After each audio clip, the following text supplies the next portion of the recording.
दोस्तों जल्दी से अपने चैनल और गुरु जी को सब्सक्राइब कर लें और इस घंटी पर क्लिक कर दें ताकि आपको पता चल जाए कि अपना इंग्लिश का पीरियड शुरू हो चुका है। हेलो स्टूडेंट्स, कैसे हो आप लोग? आई होप सब बढ़िया होंगे। तो मैं आपका teacher assistant professor Harish Meena from government college Nadbai आपका स्वागत करता हूँ एक बार फिर अपने लेक्चर्स में। और हम लोग अभी कंटिन्यू करेंगे। लास्ट टाइम हमने जहाँ पे छोड़ा था ना, ऑफ सॉरो अपना ऐसे पढ़ रहे थे हम, मिकेल डी मोंटेन का ऐसे ऑफ सॉरो, तो हमने यहाँ तक कर लिया था, यहाँ तक।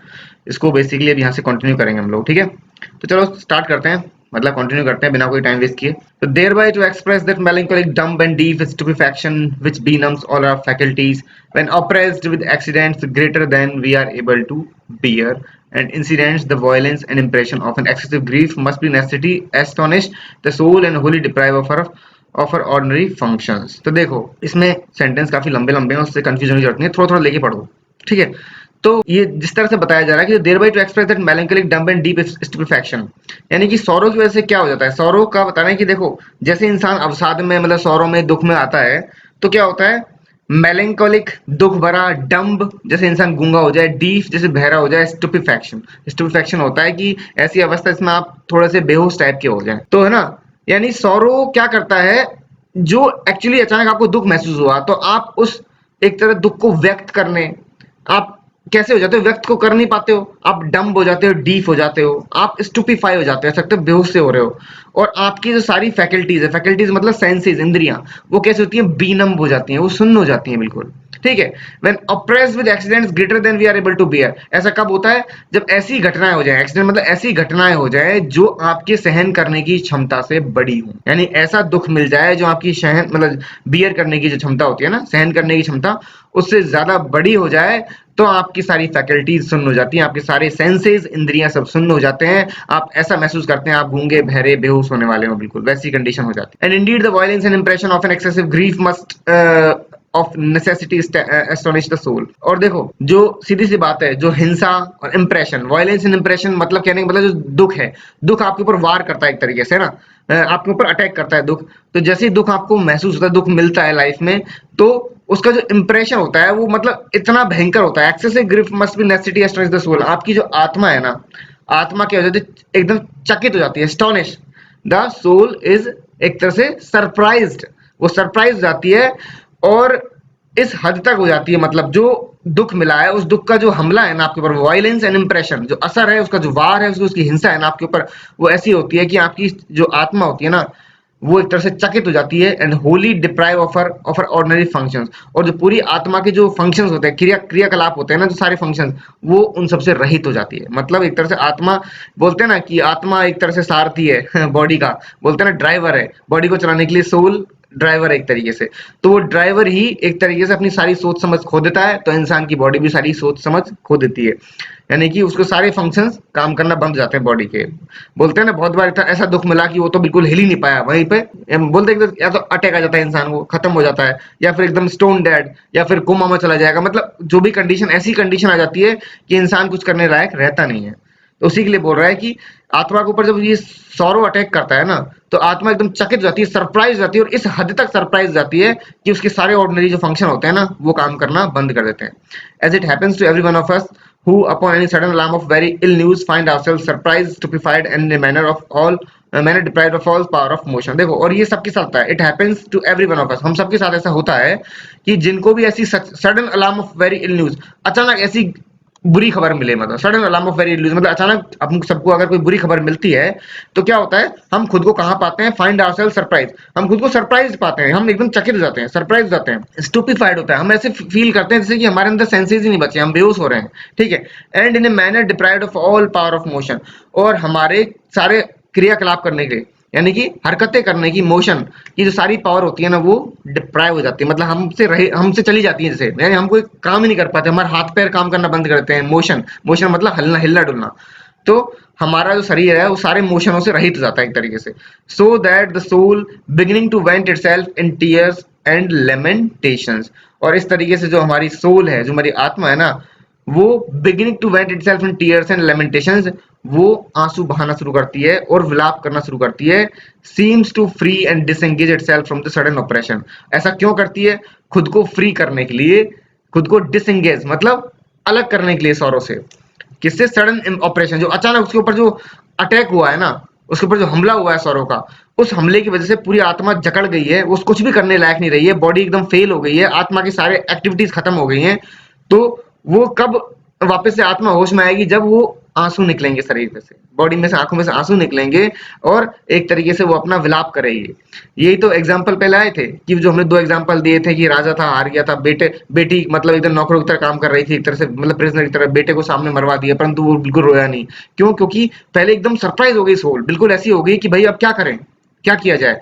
मतलब उसकी सोल के एक्सप्रेशन से बाहर दुख मिल गया, इतना बड़ा दुख मिल गया कि वो एक्सप्रेस ही नहीं कर पाए, स्टूपिफाइड हो गए। ठीक है, फिर बाद में जब आत्मा ने कोशिश करी उस जकड़न से निकलने की, तो एक तीसरा दुख और मिला जो कि इतना बड़ा नहीं था, परंतु जब वो भी मिला तो सब कुछ ओवरफ्लो हो गया और फाइनली आंसुओं के रूप में और विलाप के रूप में आत्मा ने खुद को रिलीज किया सौरों से। बोलते हैं ना कि अक्सर हम आम भाषा में बोलते हैं कि इसको रो लेने दो, इसको रो लेने दो। इसका मतलब है कि उसको मतलब एक तरीके से अपना दुख व्यक्त कर लेने दो ताकि वो उसका मन हल्का हो जाए। वही बात है ये कि हम बोलते हैं ना अक्सर कि रो लेने दो इसको, रोने से मन हल्का हो जाता है। तो वही रोना जो होता है ना, उसी चीज की बात हो रही है यहाँ पे कि आत्मा जो आंसुओं और विलाप लेमेंटेशन के साथ में खुद को रिलीज करती है। किससे रिलीज करती है? उस जकड़न से रिलीज करती है। कौन सी जकड़न? जो सौरों ने आत्मा को जकड़ लिया है। ठीक है, and to obtain some room to work itself out at greater liberty. वही, और इस तरीके से विलाप की वजह से, आंसुओं की वजह से आत्मा खुद के लिए एक तरह से रास्ता बनाती है वापस से एक्टिविटीज करने का। Room to work itself out at greater liberty, यानी थोड़ी सी उसको वापस से, जो एकदम जकड़ गई थी उसको वापस से लिबर्टी चाहिए, वैसे फ्रीडम चाहिए, आत्मा को दोबारा फ्रीडम चाहिए, वो जकड़न से उसे मुक्त होना है। तो वो तभी हो पाती है जब बॉडी से मतलब आंखों से आंसू निकलना शुरू होते हैं और बॉडी मतलब एक तरह से विलाप करना शुरू करती है पूरी हमारी, तब जाके हम आत्मा जो है वापस से उस जकड़न से बाहर आ पाती है। ये चीज समझ में आ गई होगी, आई होप आपके, है ना, कि मैं क्या बता रहा हूँ। अब आगे बढ़ते हैं। देखो, and at length and difficulties passage open by grief for trance, वही बात है जो ऊपर समझाई है। ठीक है, in the war that Ferdinand made upon the widow of King John, एक उदाहरण दिया है कि एक युद्ध में जो फर्डिनेंड है, made upon the widow of King John, मतलब एक्चुअली में किंग जॉन है, किंग जॉन की विडो है, उसके साथ में युद्ध चल रहा है फर्डिनेंड का। ठीक है, हंगरी में, हंगरी का राजा था किंग जॉन एक्चुअल में, उसकी विडो के साथ में युद्ध चल रहा है। ठीक है, अबाउट बूडा, बूडा के पास में, हंगरी में ये जगह है ना, बुडापेस्ट। ठीक है, a man at arms was particularly taken notice of by everyone for his singular gallant behavior in a certain encounter। और एक व्यक्ति है पर्टिकुलर, उसने इतना जबरदस्त साहस दिखाया, सिंगुलर गैलेंट बिहेवियर, इतना जबरदस्त साहस दिखाया कि सबने उसको नोटिस किया, सबकी वो चर्चा में आ गया, सबके ध्यान में आ गया। ठीक है, and unknown highly commended and lamented, और उसकी मतलब बहुत भयंकर प्रशंसा हुई। ठीक है, परंतु उतना ही भयंकर उस पर विलाप भी हुआ, being left dead upon the place, जब पता चला कि उसकी मृत्यु हो गई है। ठीक है, but by none so much as by रेजिया का जर्मन लॉर्ड, परंतु किसी ने उसके ऊपर मतलब इतना उसकी प्रशंसा नहीं करी, इतना विलाप नहीं किया जितना रेजियक ने किया। अब देखो, ये रेजियक एक पर्सन है, जर्मन लॉर्ड है। ठीक है, उसने भी उस व्यक्ति की कहानी सुनी, मतलब व्यक्ति को हम सुना कि इसने इतना जबरदस्त साहस दिखाया है, तो सब उसकी प्रशंसा कर रहे थे। सबसे ज्यादा प्रशंसा ये बंदा कर रहा था, रेजियक नाम का जर्मन लॉर्ड। ठीक है, कि कौन है व्यक्ति, मतलब उसकी जितनी उसने कहानियां सुनी, उसने उसके बारे में, उसके अकाउंट से सुने, उसके बारे में लोगों से उसने ऐसी बहादुरी दिखाई युद्ध के अंदर, तो ये पर्सन बहुत जबरदस्त प्रशंसक बन गया उसका एक तरीके से। ठीक है, who was infinitely enamored of so rare valor, वो बिल्कुल उसके एक तरीके से वैलोर मतलब साहस, उसके साहस में एकदम वसीभूत हो गया वो पर्सन। कौन? ये रेजियक नाम का पर्सन। ठीक है, the body being brought of and the count, जब वो व्यक्ति जिसकी बहादुरी की बात हम कर रहे हैं, उसका जब शरीर लाया गया, ठीक है, मतलब जनता के बीच में लाया गया, with a common curiosity coming to view it, the armor was no sooner taken off but he immediately knew him to be his own son। तो देखो फिर क्या हुआ कि सभी जनता इकट्ठा हुई, इसी तरह ये पर्सन रेजियक भी वहां इकट्ठा हुआ कि भाई कौन है ये पर्सन। ठीक है, सब उसको देखने के लिए आए, तो कॉमन क्यूरियोसिटी सभी की एक ही थी, उसको देखने की। ठीक है, तो जैसे ही the armour was soon taken off, उसकी अब क्योंकि उसकी बॉडी पे उस व्यक्ति था, वो तो एक लड़ाका था, सोल्जर था, तो उसकी बॉडी पे से आर्मर हटाया गया, यानी सुरक्षा कवच हटाया गया, सुन टेकन ऑफ, सुरक्षा कवच उसके ऊपर हटाया गया, तो immediately knew him to be his own son. तो इस पर्सन जो रेजियक है ना, जर्मन लॉर्ड, इसने पाया कि ये तो मेरा ही बेटा है, मतलब उसको पता ही नहीं था तब तक इसका बेटा युद्ध में लड़ रहा है, तो उसने पाया ये तो मेरा ही बेटा है। A thing that added a second blow to the compassion of all the beholders, तो सभी जो देखने वाले थे वो भी तुरंत पहचान गए ये तो इस जर्मन लॉर्ड का बेटा है। तो सबके सब एकदम मतलब आप बोल सकते हो कंपैशन में डूब गए, यानी उसके लिए दया और उस आदमी के लिए दया, दोनों तरफ मतलब उनके लिए दुख, दया, सिंपैथी सब जाग गई उन लोगों के मन में कि एक तो रेजियक के लिए कि भाई इसका बेटा खत्म हो गया है। ठीक है, ओनली ही विदाउट अटरिंग ए वर्ड और turning away his eyes from the woeful object, केवल वह रेजियक ही था जिसने एक शब्द तक नहीं बोला और turning away his eyes from the woeful object, और उसने मतलब एक तरीके से वो बस देखता रहा, उसको घूरता रहा। यानी सबके सब एकदम रोने लग गए, विलाप करने लग गए, दुख मनाने लग गए, परंतु उसने कुछ नहीं जताया। Stood fixedly contemplating the body of his son, वो बस चुपचाप एक जगह खड़ा होके अपने सन की बॉडी के बारे में सोचता, ठीक है। Till the vehemency of sorrow having overcome his vital spirit, कब तक? जब तक सौरों की तीव्रता, दुख की तीव्रता ने उसको पूरी तरह से जकड़ नहीं लिया हो, उसको उसके ऊपर पार पा ली एक तरीके। उसकी सारी जो वाइटल स्पिरिट्स हैं, वाइटल स्पिरिट्स मतलब वही सेंसेस, इंद्रियों के ऊपर पार पा ली दुख ने। Made him sink down stone dead to the ground, और उसको एक तरीके से बोलते हैं ना, अधमरा जैसा पटक दिया जमीन पर, एकदम वो मर गया एक तरीके से, सीधी सी बात ये है। वो उसको एकदम शॉक लगा, वो कुछ एक्टिविटी नहीं कर पाया, सीधा अटैक आ गया, जो भी बोल लो आज की भाषा में, और वहीं पर वहीं वो जमीन में पड़ गया, ठीक है। तो ये एक सौरों का एक और रूप दिखाया, मतलब वही चीज की सौरों किस तरह से अटैक करती है या करता है, जो भी है, फीमेल मेल जो भी है ना। तो सौरों दुख का अटैक किस तरीके से होता है कि इंसान बीनम हो जाता है, सारे सेंसेस उसको छोड़ के चले जाते हैं। जब सौरों इतना ज्यादा हो कि आप की सहन शक्ति से बाहर हो, आप उसे एक्सप्रेस ना कर पाए। देखो, जब चीजों का एक्सप्रेशन हो जाता है तो मन हल्का हो जाता है। जब आप रोना शुरू कर देते हैं, विलाप करना शुरू कर देते हैं ना, तो मन हल्का हो जाता है। परंतु अचानक इतना जबरदस्त सदमा लगा कि कुछ विलाप, रोना धोना कुछ हो ही नहीं पाया, एक्सप्रेशन कुछ आ ही नहीं पाया, बॉडी समझ ही नहीं पाई, सोल समझ ही नहीं पाई कि कैसे एक्सप्रेस करें इस दुख को। तो उस सिचुएशन में सौरव पूरी तरह जकड़ लेता है बॉडी को, और इंसान अक्सर वहां शॉक में ही खत्म हो जाता है, जैसे ये पर्सन हुआ, ठीक है। अब आगे देखो, see the inamoratos when they would represent an insurmountable passion. अब देखो, अब यहाँ पे एनामोरेटास मतलब वही लवर्स वगैरह, प्रेमी वगैरह, वो भी एक ऐसे पैशन की बात करते हैं जिसमें वो पैशन बड़ा परेशान करता है उनको, वो भी उस तरह से जकड़े जाते हैं। तो यहाँ पे एक कोटेशन लिखा है, उस कोटेशन में वही पैशन की, लव की बात हुई कि love deprives me all my faculties, की प्रेम प्यार भी मुझे मेरी सारे सेंसेस से मतलब रहित कर देता है, सारे सेंसेस मुझे छोड़ के चले जाते हैं प्यार में। लेस्बिया, कोई पर्सन है जो एक पर्सन एक लेडी से बोल रहा है लेस्बिया से कि भाई देखो, उसका लवर है, मतलब वो बोल रहा है बेसिकली कि प्यार में मेरे सारे सेंसेस चले जाते हैं। When once in thy presence, जैसे ही तुम मेरे सामने होती हो, I have not left the power to tell my distracting passion. तो मतलब मैं तुम्हें बता नहीं पाता एक तरीके से कि कैसा महसूस हो रहा है। माय टंग बिकम्स टॉर्पेड, मेरी जो जीभ है ना वो कैसी हो जाती है, टॉर्पेड हो जाती है, मतलब एकदम निष्क्रिय टाइप की हो जाती है। अ डीपनेस और sorry subtle flame creeps through my veins, और ऐसा लगता है मेरी नसों में धीरे धीरे कोई ज्वाला बह रही है, एक तरीके से एक अग्नि बह रही है। My ears tingle in deepness, और मेरे कान से बहरे होते जा रहे हैं। My eyes are veiled with darkness, और मेरी आंखों के सामने जैसे कि अंधेरा छा रहा है। मतलब भाई प्यार का ऐसा खतरनाक असर, मतलब ये तो गजब ही है। करे क्यों इंसान फिर, तो जब ऐसी परिस्थिति हो जाए तो तो ये एक पर्सन है, उसने अपनी प्रेमिका लेस्बिया से मतलब इस तरह से प्यार का पैशन एक्सप्लेन किया कि कैसा वो फील करता है जब वो सामने होती है, प्यार में वो कैसे जकड़ जाता है। तो बेसिकली यहाँ पे राइटर एक और एग्जांपल दे रहे हैं कि लव में भी लवर्स ऐसा क्लेम करते हैं, लवर्स ऐसा क्लेम करते हैं, राइटर ऐसा नहीं बोल रहा है, परंतु बोलते हैं लवर्स ऐसा क्लेम करते हैं कि प्यार में उनकी कंडीशन भी कुछ कुछ वैसी हो जाती है जैसे सौरों से हो जाती है लोगों की कंडीशन, ठीक है। अब देखो, neither is it in the height and greatest fury. अभी पूरा जो पैराग्राफ है ना, मैं आपको बता दूं, इस पैराग्राफ में बेसिकली मतलब मैं इसको एकदम क्लियर वर्ड में, मुझे पता है इसका अर्थ क्या है, परंतु मैं आपको एक तरह से मोटा मोटा वैसे बताता हूँ, क्योंकि इसमें लव का एक्सप्रेशन दिया है। जब लोग फिजिकली लव कर रहे होते हैं, मेकिंग लव, तो उस वक्त उनकी परिस्थिति वैसी होती है कि एक बोलते हैं ना, इंसान जब किसी अपनी प्रेमिका के साथ में, जो भी है उनके लवर के साथ में लव में इन्वॉल्व है, तो जब तक बॉडी को जितना प्रेम चाहिए, जितना लव चाहिए, वो जब तक नहीं मिल पाता है, मतलब बॉडी को, मतलब आप बोल सकते हो सेटिस्फेक्शन फील नहीं होता, ठीक है। तो उस सेटिस्फेक्शन के लेवल तक पहुंचने का डिस्क्रिप्शन है भाई इसमें, कि अगर वो सेटिस्फेक्शन नहीं मिलता है, उसके बीच में कोई इंटरप्शन हो जाता है ना, और लव मेकिंग ब्रेक हो जाती है, आप प्यार में मतलब जो आपका प्रोसेस चल रहा है वो बीच में रुक जाए, तो फिर कैसा फील होता है, ये उसका एक्सप्लेनेशन है इसमें, और कुछ नहीं है एक्चुअल में। तो देखो, neither is it in the height and greatest fury of the fish that we are in a condition to power out our complaints और amorous patience.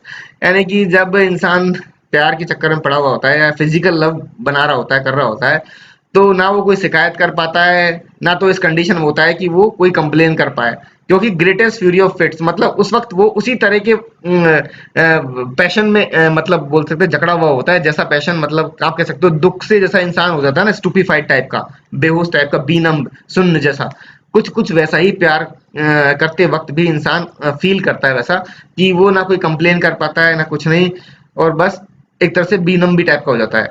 The soul being at that time overburden, आत्मा उस वक्त overburden जाती है, soul के ऊपर किसी और जबरदस्त पैशन का असर हो जाता है।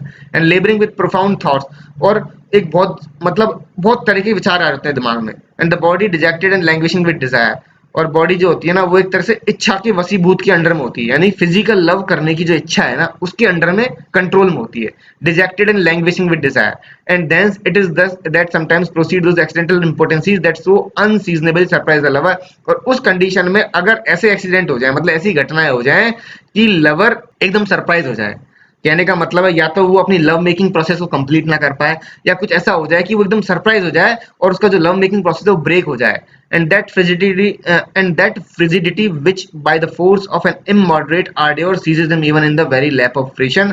तो कह सकते हो उसी तरह की, मतलब जिस तरह की लव मेकिंग प्रोसेस ब्रेक होने पर एकदम लवर सरप्राइज होता है, उसकी जो कंडीशन होती है कुछ कुछ वैसी ही कंडीशन उसकी उस वक्त हो जाती है जब लव मेकिंग प्रोसेस एकदम कंप्लीट हो जाता है, इंसान पूरा प्रोसेस कंप्लीट कर लेता है, यानी very lap of fruition. Very lap of fruition का मतलब है कि लव मेकिंग प्रोसेस एकदम पूरा कंप्लीट होने वाला है, तो उस वक्त भी इंसान ऐसा मतलब इमोशंस में जकड़ जाता है, ऐसे पैशन उसको जकड़ लेता है, आर्डे और सीजेज हिम, उसको ऐसा पैशन जकड़ लेता है कि आप बोल सकते हो for all passion that suffer themselves to be realized and digested are but moderate. यानी कि देखो इसमें दो पैशन की यहाँ से लेके यहाँ तक दो चीजों की बात की। एक तो जब इंसान का लव मेकिंग प्रोसेस पूरा हो जाए तो उसको जो मन में सेटिस्फेक्शन मिलता है, तो उस वक्त उसका पूरा शरीर एकदम सुन्न हो जाता है, और वो जो फीलिंग महसूस करता है ना, वो फीलिंग उसी तरह की होती है कुछ कुछ जैसी लव मेकिंग प्रोसेस ब्रेक होने पर भी होती है।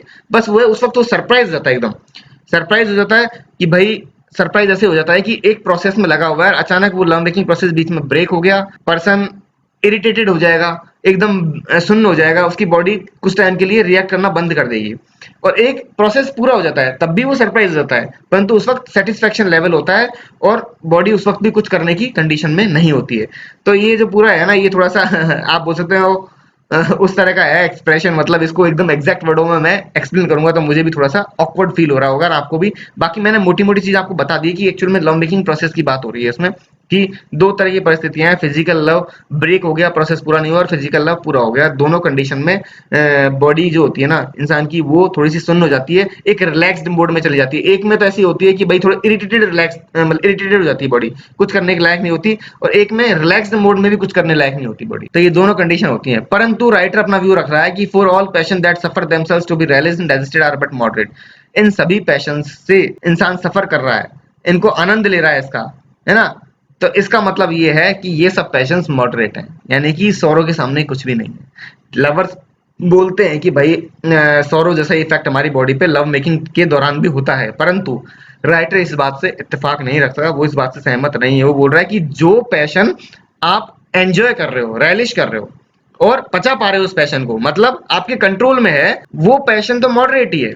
वो पैशन वैसा हो ही नहीं सकता जैसे सौरा करे, सौरा तो इंसान के कंट्रोल से बाहर निकल जाती है, जो सब बॉडी सोल सब काम करना बंद कर देती है, इंसान कंट्रोल में कुछ रहता ही नहीं है, तो उसके सामने ये नहीं है, कुछ भी नहीं है, ये मॉडरेट है। A surprise of unexpected Joy does likewise often produce the same effect.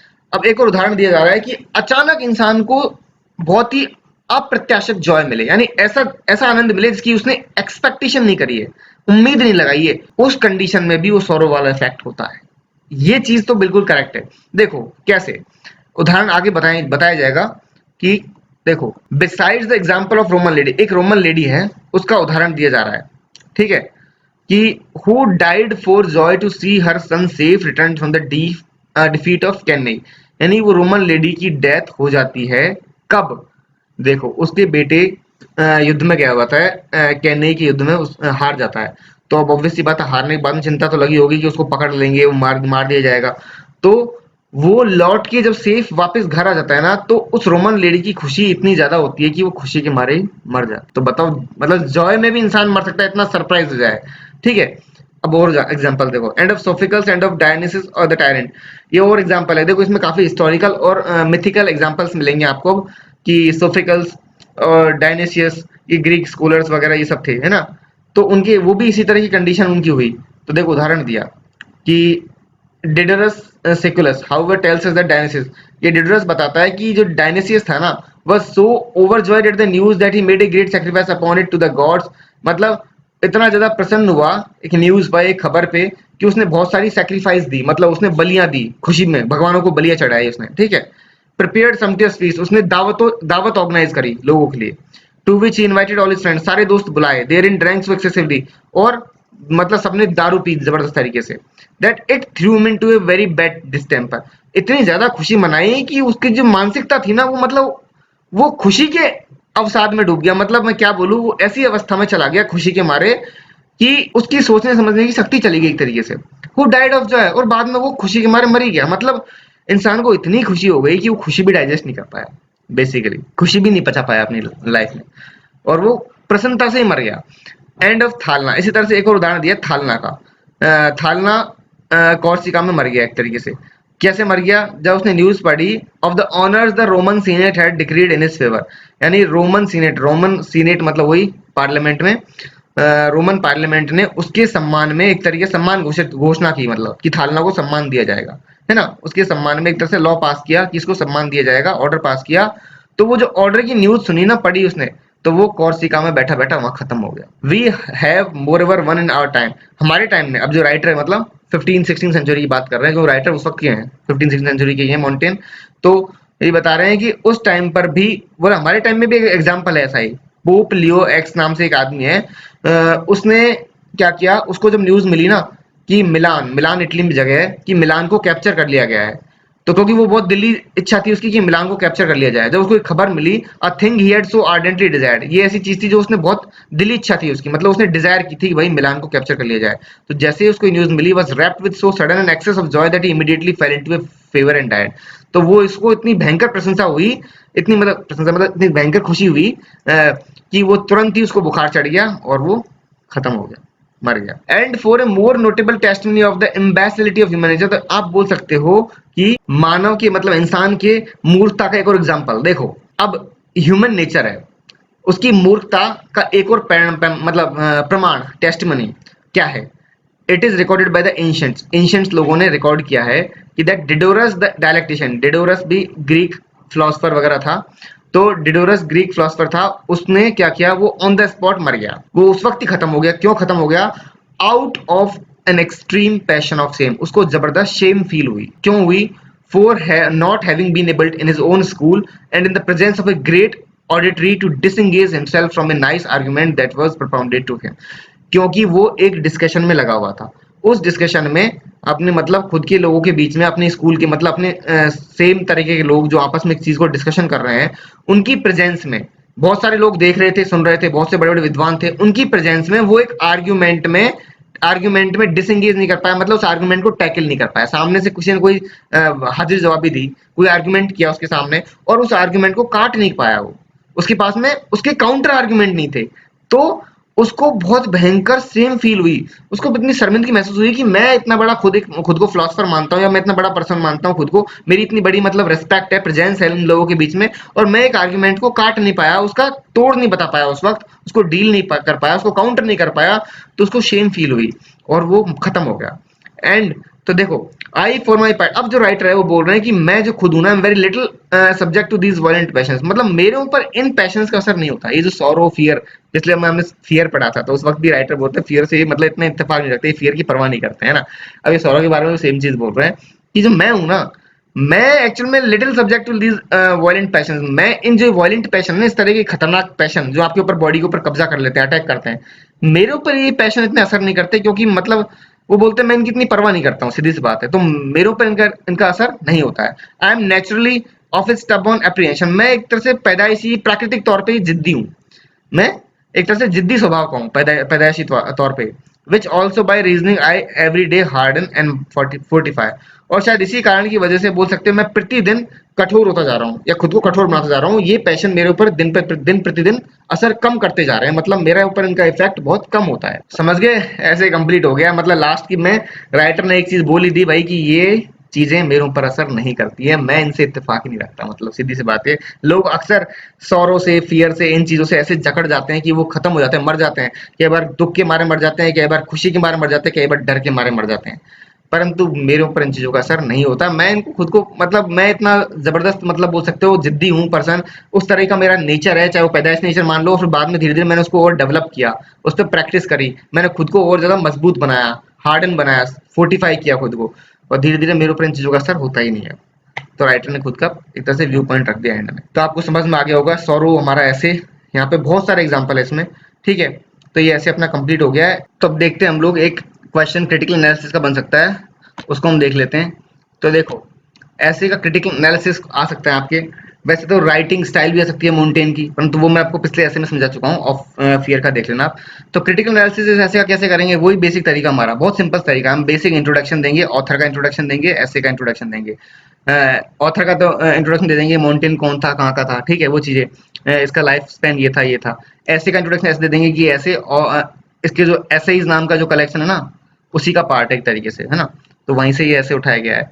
तो ऐसा थोड़ा बेसिक इसमें सौरव के बारे में ऐसे बताया गया कि इस तरह का पैशन होता है। एक बेसिक इंट्रोडक्शन इसमें दे दिया जाएगा पहले पॉइंट में। शॉर्ट समरी में हम समरी दे देंगे, पूरा जो ऐसे में हम पढ़ा है ना उसकी शॉर्ट समरी, सारे एग्जांपल देने की जरूरत नहीं है उसमें। उसमें कि राइटर सौरव के बारे में क्या समझता है, एक आधा एग्जांपल नोट कर देंगे हम लोग कि उसने ऐसे सौरव का इफेक्ट ऐसे दिखाया है कि इस तरह से इन लोगों पर ये असर हुआ। तो मोटा मोटा हम कुछ कुछ एग्जांपल उठा लेंगे और शॉर्ट में पूरी समरी लिख देंगे पूरे ऐसे ही। सौरव का इफेक्ट इसमें थोड़ा डिटेल में समझाना कि सौरव का इफेक्ट किस किस तरीके से होता है, कुछ एग्जांपल्स के साथ में, कि मैंने जो पूरा ऐसे पढ़ाया ना उसमें आप उदाहरण उठा लेना मेन कुछ, और साथ में उदाहरण बताना कि सौरव का असर कैसे होता है। कि भाई वो वाला उदाहरण दे देना कि इंसान सौरव मतलब इतना अगर एक्सप्रेशन से बाहर हो जाए तो शुरू में तो ऐसा लगेगा कि इंसान को सौरव फील नहीं हो रहा है, इंसान कुछ एक्सप्रेशन नहीं देगा। जैसे उस राजा ने अपनी बेटी को अपने बेटे की मृत्यु पे कोई एक्सप्रेशन नहीं दिया, पर तीसरी जब जैसे पता चला कि उसका एक साथी भी जेल में पड़ा हुआ है, उसको भी ले जा रहे हैं घसीट के, तब वो एकदम एक्सप्रेशन देना शुरू हुआ, रोने लगा, विलाप करने लगा। तो इसका मतलब ये नहीं है कि वो पहले दो जो सामने उसकी घटनाएं हुई उनकी वजह से उसके ऊपर कोई असर ही नहीं है, नहीं, वो इतना जबरदस्त असर था कि वो एक्सप्रेस ही नहीं कर पाया। तो मतलब सौरव के इफेक्ट किस किस तरीके हो सकते हैं वो आप टोटली, सौरव की वजह से इंसान कैसा कैसा फील करता है, कैसे कैसे उसकी डेथ हो जाती है, क्या क्या उस पर असर होता है, वो सारा डिटेल में आप समझाओ, ठीक है। 3 पॉइंट हो गए। चौथे में राइटिंग स्टाइल ऑफ मोन्टेन, बिल्कुल ये भी आप जो क्रिटिकल एनालिसिस डालोगे ना ऐसे का, तो आप राइटिंग स्टाइल मोन्टेन की जरूर समझाओगे। देखो इसका सेपरेट क्वेश्चन भी आ सकता है और ऐसे के क्रिटिकल एनालिसिस में डाल सकते हो। तो राइटिंग स्टाइल डेस्क्रिप्टिव है। डेस्क्रिप्टिव का मतलब ये होता है कि आप कोई चीज का विवरण दे रहे हो। देखो एक तो होती है आप कोई मतलब ज्ञान दे रहे हो, मतलब आप कोई मोरालिटी बता रहे हो, नैतिकता समझा रहे हो, है ना, वो होती है। एक होता है डेस्क्रिप्टिव। तो डेस्क्रिप्टिव में क्या होता है, राइटर एक एग्जांपल देगा, फिर दूसरा एग्जांपल देगा, फिर तीसरा, वो एग्जांपल पे एग्जांपल दिए जा रहा है। क्यों दिए जा रहा है, वो इसलिए दिए जा रहा है क्योंकि वो आपको कन्विंस कर रहा है अपने व्यू पॉइंट पर।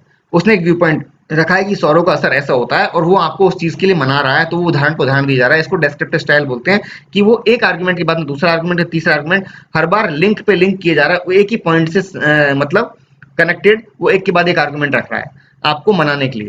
ये डेस्क्रिप्टिव स्टाइल होती है। ब्रेविटी, बहुत संक्षिप्त में लिखा गया है, ऐसे देखो छोटा सा है परंतु एक एक दो दो तीन तीन लाइन को समझाने के लिए मुझे इतना एक्सप्लेन करना पड़ रहा है, ये ब्रेविटी है कि बहुत संक्षिप्त में लिखा गया है, ठीक है। लैटिन फ्रेजेस, कितने सारे फ्रेज हैं बीच में लैटिन के, है ना, तो लैटिन फ्रेजेस यूज करते हैं, माउंटेन ये इनकी स्टाइल है। और मिथिकल और हिस्टोरिकल फिगर, इतने सारे उदाहरण दिए हैं पुराने राजाओं के, ग्रीक फिलोसफर्स के, राइटर्स के, यहाँ तक कि बाइबल से भी उठाए गए हैं कुछ एग्जांपल्स। तो ऐसे मिथिकल और हिस्टोरिकल फिगर्स का इस्तेमाल करते थे, है ना, ठीक है। और एक ई ओ डाल दो, कंक्लूजन, क्या होगा, कंक्लूजन। कंक्लूजन हम पूरा सार लिख देंगे कि राइटर सौरव के बारे में ऐसा बोलते हैं कि सौरव का असर लोगों पर ऐसा ऐसा ऐसा होता है, परंतु मेरे ऊपर सौरव का असर नहीं होता है, मैं इन चीजों से रहित हूँ, मैं बहुत स्ट्रांग हूँ। इस तरह का कंक्लूजन लिख के आप ऐसे का मतलब क्रिटिकल एनालिसिस खत्म कर दोगे। फिर एक इससे पहले आप चाहो ना तो एक पॉइंट क्रिटिकल नोट्स का भी लिख सकते हो। क्रिटिकल नोट्स मैं पहले ही बोल चुका हूँ, अगर आपके पास में क्रिटिकल नोट्स हैं यानी किसी और राइटर हैं, मतलब कोई क्रिटिक है फेमस, जैसे फॉर एग्जांपल डॉक्टर जॉनसन थे, अगर किसी के पास में पुराने, क्योंकि डॉक्टर जॉनसन इसलिए उदाहरण दे रहा हूँ क्योंकि इन्होंने अपने टाइम तक जितने भी राइटर हुए ना सब पे कुछ न कुछ बोला है बेसिकली, इतने बड़े क्रिटिक थे, सब पे कुछ न कुछ बोला है। तो अगर सीधी सी बात है कि किसी के पास में कोई क्रिटिकल नोट है कि इस पर्टिकुलर फिलोसफर ने या फिर राइटर ने, ऑथर ने या क्रिटिक ने, कुछ किसी ने भी किसी के बारे में कुछ बोला है, इस ऐसे के बारे में या फिर माउंटेन के बारे में, तो आप वो पॉइंट इसमें डाल सकते हो। ऐसे क्रिटिकल नोट्स अगर आपके पास है ना वो डाल सकते हो, दूसरे राइटर्स के क्रिटिकल नोट्स आपको मिल जाएंगे, तो वो चीजें आप गूगल कर लेना, उस तरीके से आप डाल सकते हो क्रिटिकल नोट ऐड करके, ठीक है। तो इस तरीके से आप क्रिटिकल एनालिसिस ऐसे का लिखोगे, फाइन। तो ठीक है, मैं नेक्स्ट लेक्चर में जल्दी मिलूंगा, ठीक है बच्चों, पढ़ाई करते रहो और मैं आपके लिए लेक्चर पे लेक्चर डालता रहूंगा। और ये एसेज, ये जो सारे लेक्चर्स हैं, ये सब जो भी पोएम वगैरह मैं जो कुछ पढ़ाता हूँ वो सब दूसरे बच्चों के साथ में शेयर करना ताकि उनको भी फायदा मिल सके। मिलता हूँ आपको जल्दी ही, सी यू सून, बाय बाय।